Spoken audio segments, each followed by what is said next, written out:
This is the Spirit and Wellness Show. News and information from a higher perspective. Your host, Harry Wilkinson.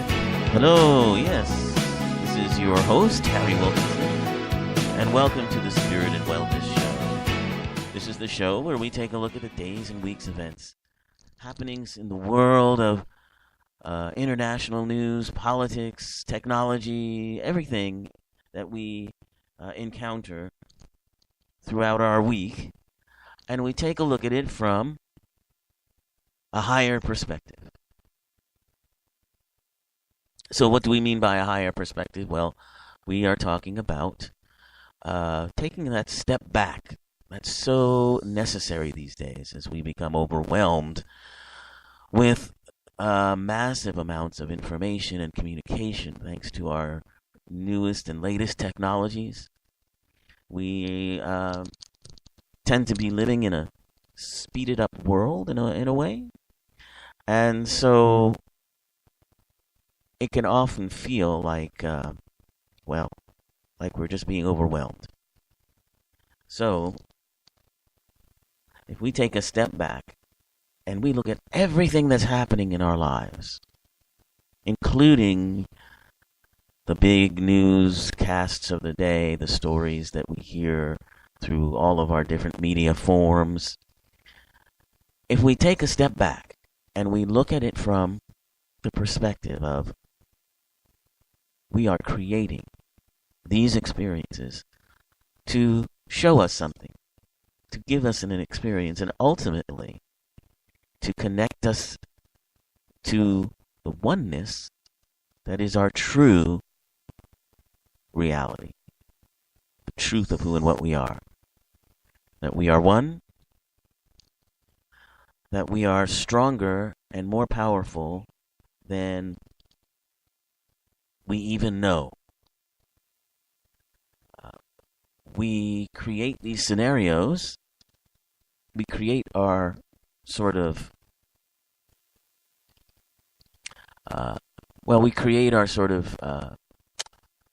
avatars in a way to go through the things we go through in this life, and they can seem so very, very real. And those are the times when we're challenged the most to take that step back and to say, this is not the truth of who I am. I am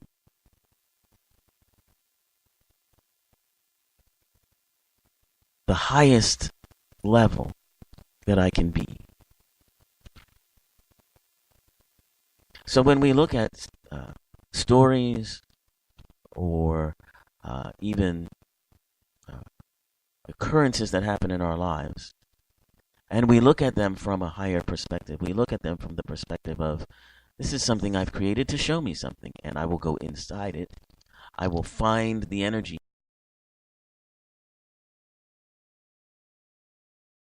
And this will have no power over me. It's a very empowering thing to do. And that's what the show has always been about to me. I am talking today about life transitions. And I guess I'm talking about that today because I happen to be in one of them at the moment. This does seem to be the time of year where we have life transitions. May and in through June, we have graduations. Students are changing their status in the world. Interestingly enough, around this same time of year, we have a lot of, retirements. People retire around May and June and take the step into their next life, their retired life, which in this day and time means a lot more than I think it did in the past. It just means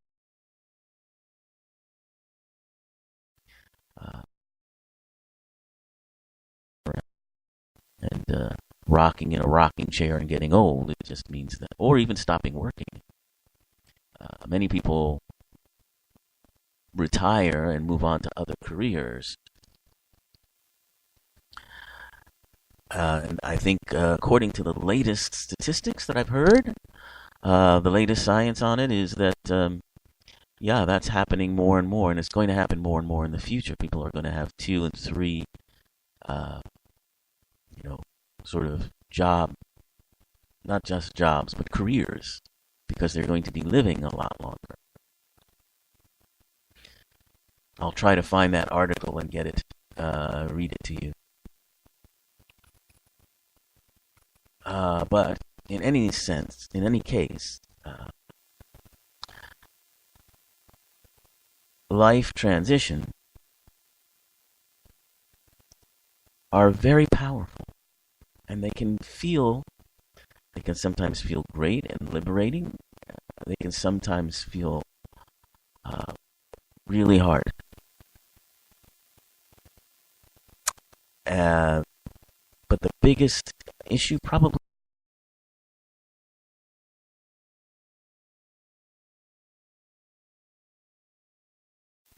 of not knowing, of sort of leaving a comfortable space where you've been and moving on to something that you don't know very much about. You don't know what's going to happen. And that can be quite daunting.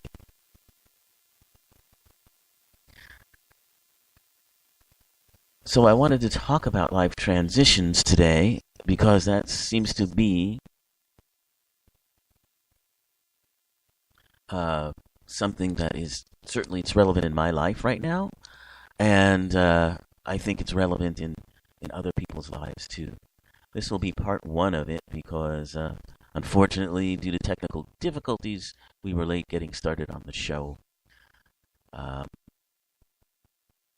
you know, these transitions require a lot of, I don't want to call it sacrifice, because it may not be sacrifice, or it may not feel like sacrifice. Sometimes it does.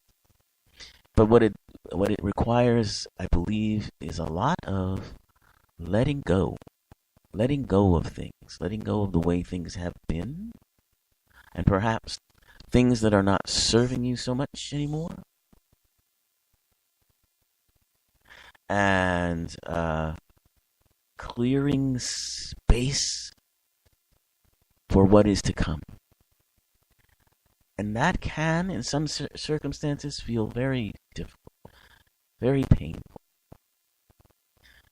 If you happen to be attached to where you've been, the letting go is, I think, more difficult. If you're already kind of bored with where you've been and ready to move on to something else, then it can be quite stimulating.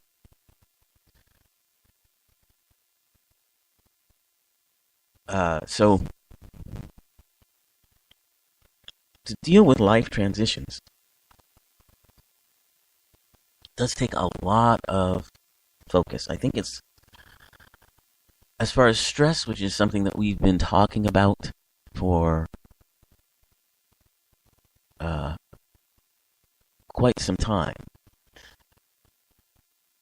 life transitions are potentially the most stressful things that you'll go through in life. And according to Psychology Today, these transitions in our lives can leave us with some awkward emotional spaces. Leaving high school to go to college or work, changing jobs, getting married, having children, or retiring, as I mentioned. These become weeks and months or longer of awkward emotional spaces where we have to cut ties with what we know and we have not quite settled into what is new. Some are by choice. For instance, perhaps you're leaving a long-term relationship that no longer serves you very well, and it can make you feel adrift.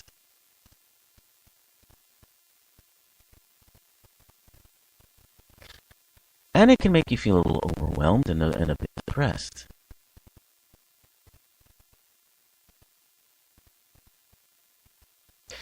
Sometimes these situations come not by choice, like out of the blue, like a sudden layoff from a job, or someone breaks up with you and you weren't expecting it. So here's the things that traditional psychology tells us we ought to do, and these are not bad suggestions, but there are other ways of dealing with them too, which we'll probably get into more next week. But here are some of the things to be aware of. Expect to feel depressed and anxious.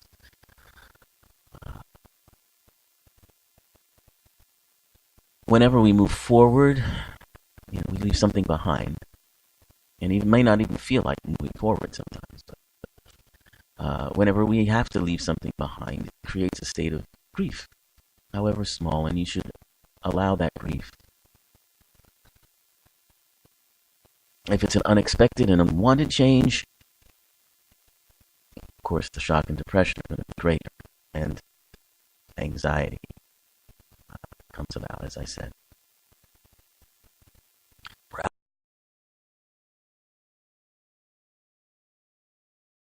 Own future. So acknowledge it, but don't get stuck in the past. Know that a door is closing or has closed. And don't keep staring at that door. You have a new beginning ahead, whether you particularly want it or not. And you can also think back on the transitions you've made before. Transitions you made, maybe changing schools or moving to a new neighborhood or getting used to a new relationship or a new job.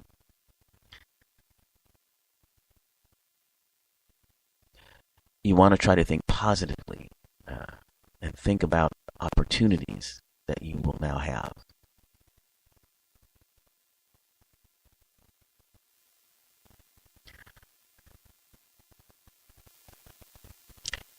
Sometimes it can feel like a bit of a spin, especially if it's something that's happened that you didn't plan for or want.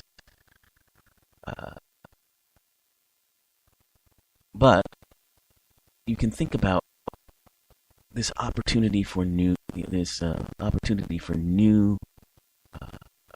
adventures in your life. And as I'm saying this to you, I'm also saying it to myself, because I'm going through all of that right now, and trying to remember how to keep myself from getting, to keep myself thinking positively. During these transition times, when everything seems to be in flux and your old patterns have collapsed, you might feel a bit unsteady. So now is the time to explore and brainstorm and consider the makeover before your life begins to naturally sort of fall into some new patterns. So this gives you the opportunity to start your life or change some habits, perhaps. You might want to think about different ways of doing things.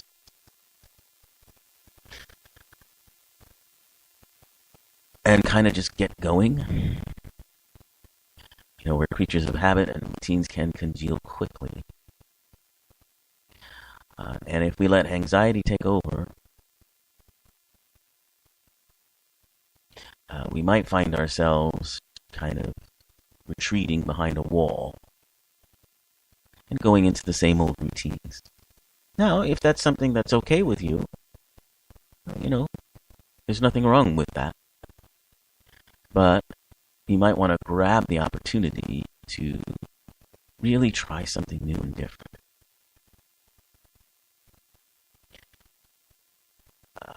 And look to the people around you for support. Family, friends. They can help you kind of feel grounded again. And then set realistic goals and expectations. There's going to be difficult days. And